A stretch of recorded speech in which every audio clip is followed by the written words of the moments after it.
Bonjour et bienvenue dans la cuisine des affreux. Ce monument vous dit rien? Peut-être ça?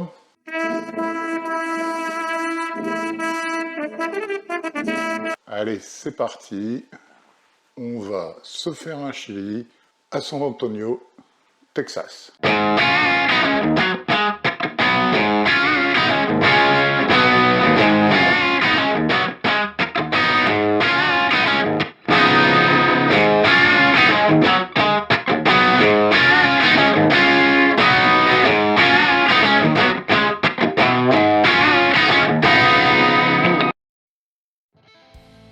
Voilà le chili de San Antonio.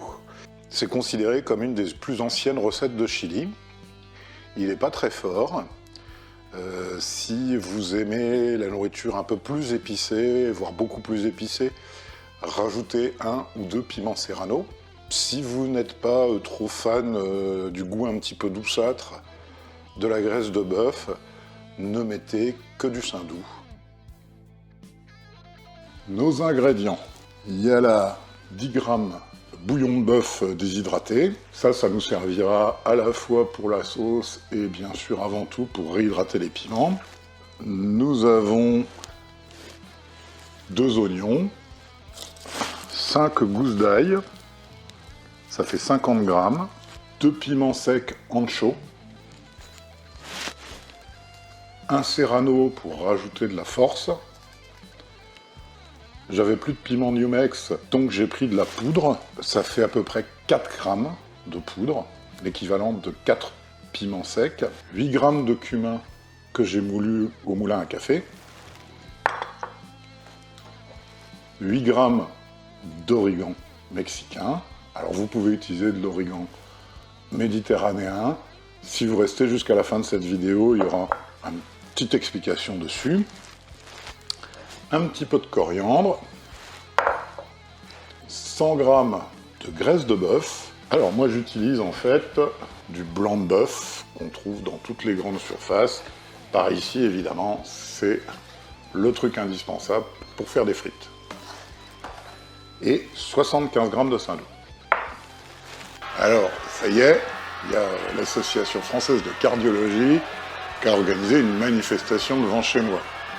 Pas de crainte, on dégraissera ce chili après une nuit au frigo. Avant de le réchauffer, bien sûr, puisque c'est des plats qui sont toujours meilleurs réchauffés. Pour la viande, 1 kg de bœuf, j'ai pris du gîte à la noix, et 500 g de porc. Là, j'ai pris du filet mignon, mais idéalement, n'importe quel morceau de porc, du moment que c'est pas trop gras. Vous avez vu qu'il y aura un petit peu de graisse dans le plat. Pas besoin d'en rajouter. Voilà, c'est parti. On prépare notre bouillon.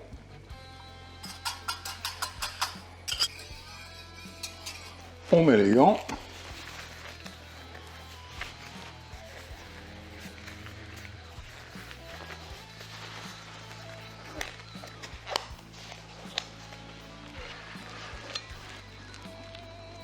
Et on va ouvrir nos piments secs pour virer les graines.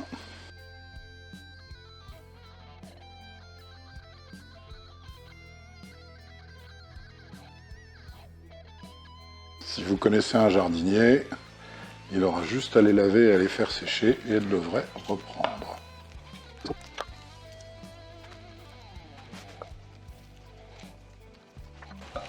On met ça dans un cul de poule.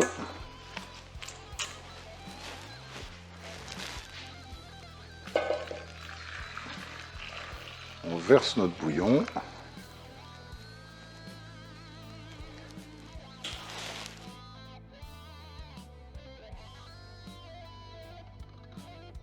Et on remet un autre cul de poule dessus pour que les piments restent bien immergés. On va pouvoir parer un petit peu notre filet mignon.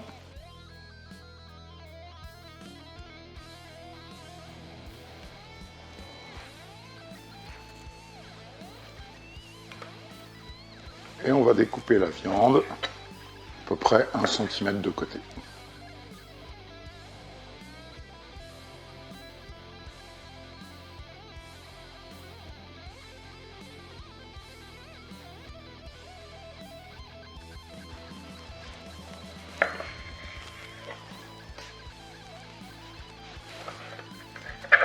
on répète l'opération avec le gîte.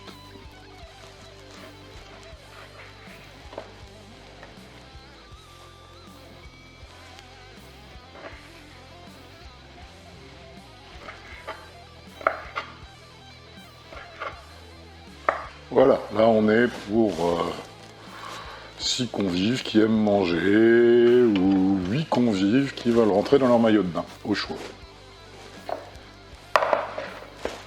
On prend notre Tupperware, on met un peu de viande dedans, on referme.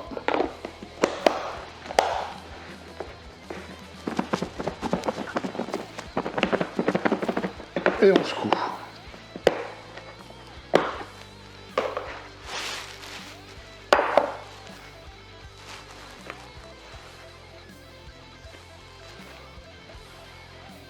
Notre matière grasse.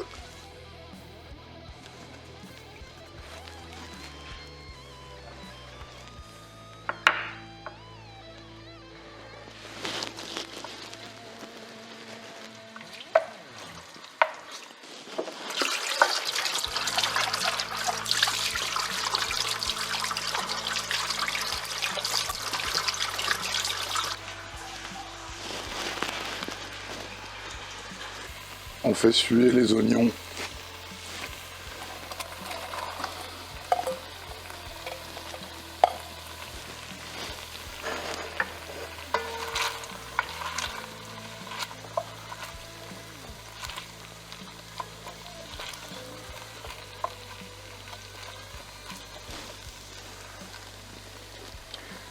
Et en même temps, on pense à allumer le four, thermostat 160. On rajoute l'ail.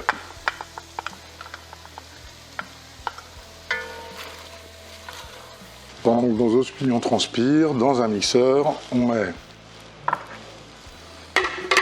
la poudre de Tex-Mex, origan, cumin, un petit peu de coriandre. C'est de la coriandre surgelée que j'ai surgelée moi-même. On n'est plus trop à la saison. Et on va verser dedans notre mélange avec nos piments reconstitués.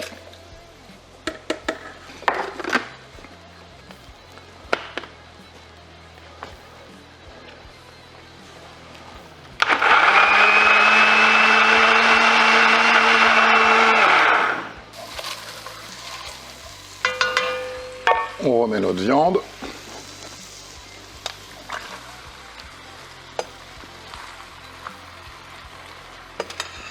On mouille avec notre mélange.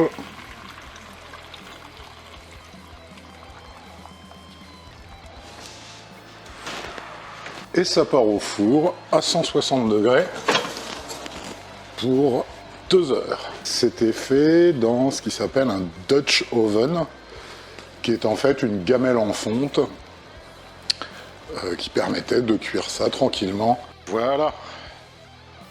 On laisse refroidir. Et puis on va mettre au frigo pour la nuit. Le lendemain, on enlève la graisse à la cuillère, car remontée à la surface, bien sûr. On peut servir ce chili avec des haricots rouges. Attention, cuisson des haricots rouges sans sel, sinon ça durcit la peau. C'est classique, c'est traditionnel. On peut utiliser le style Cincinnati, c'est-à-dire le servir avec des tagliatelles. On peut le servir avec du riz. Moi, ce que j'aime bien, c'est des pommes de terre en robe de chambre au four avec le chili dessus. Voilà, bon appétit. J'espère que cette vidéo vous a intéressé. N'hésitez pas à vous abonner, à liker, à partager, à commenter. Petit truc du jour, il y a 2 origans. Il y a l'origan méditerranéen, c'est celui que vous pouvez utiliser quand même, et l'origan des Amériques, l'origan mexicain. Alors, c'est pas vraiment la même plante. L'origan méditerranéen, c'est plutôt la famille des menthes. Et l'origan mexicain, en fait, c'est la famille des verveines, comme la verveine citron, par exemple.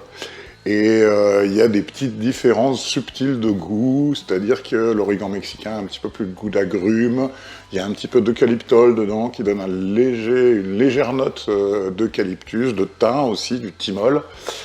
Et si vous trouvez de l'origan mexicain, je le conseille pour beaucoup de recettes qu'il y aura sur cette chaîne.